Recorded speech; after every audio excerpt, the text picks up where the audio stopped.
Welcome back to my channel. Today we'll be discussing I Need More Than Just Romance by Haruko Tarafuku.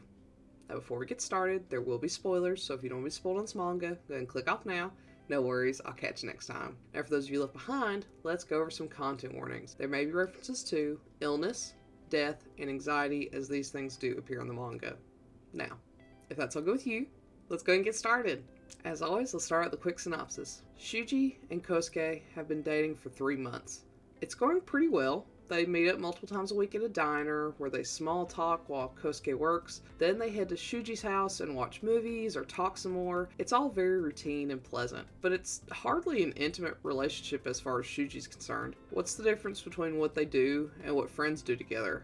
Shuji wants more from Kosuke. He wants to kiss, touch, and hopefully have sex, but no matter how hard he tries to hint at his physical cravings, Kosuke just never takes the bait. One evening while he's pleasuring himself, he gets a text from Kosuke, inviting him to the diner they go to every time they meet. Unable to hold back any longer, Shuji makes a determined decision. He'll prep himself, and no matter how the night goes, he will consummate his relationship with Kosuke. But will Kosuke reciprocate Shuji's feelings, or will their relationship end before it even really begins? First off, the cover art gave me Owl vibes, which I was all about since I love Owl. It isn't quite as identical as the cover suggests, but it's still so nice. It's a very sketchy style, but I really enjoy how rough it is. It gives it real character, though it does go a bit wonky at times with odd-shaped faces and side profiles and inconsistencies in facial features. I especially love the character designs though. Both are very average-looking dudes, which is a pleasant change from the hyper beauties or muscle heads we see in some BL. I also love how different the two characters are, with Shuji being the more athletic, popular type and Kosuke taking on the nerdy, shy look. They contrast each other, but their designs are so complementary in that way. I love it!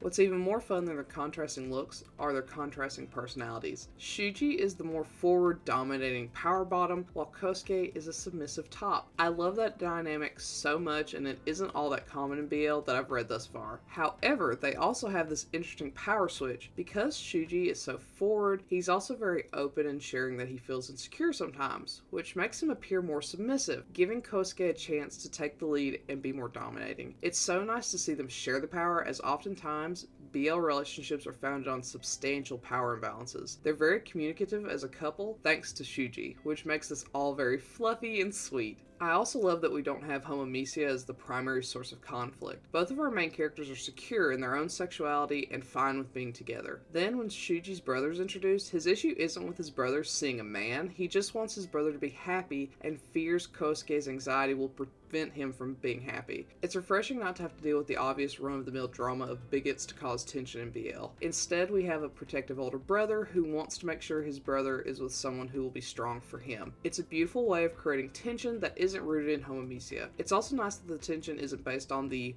will they, won't they scenario, since they are in an established relationship at the beginning of the story. It's just such a refreshing scenario. The only downside for me, if you can even really call it that, is the lack of sex. We get one major sex scene at the beginning, one at the very end, and then some spice in between. I am admittedly a huge degenerate, so I can never have too much sex in my content, but instead of gratuitous smut, we get a wholesome view of Shuji's family. They, like his brother, are just happy that he's happy. No homomesia in sight. Shuji's dad, in particular, has a very heartfelt moment with Kosuke.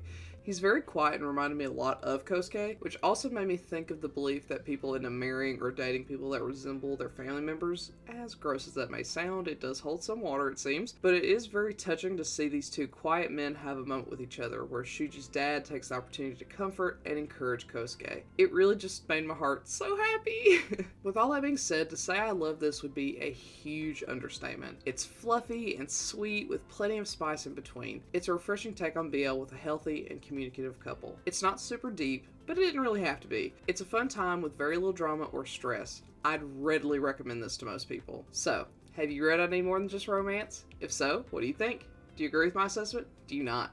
Let me know and comment below. Otherwise, I'll catch you next time. Bye!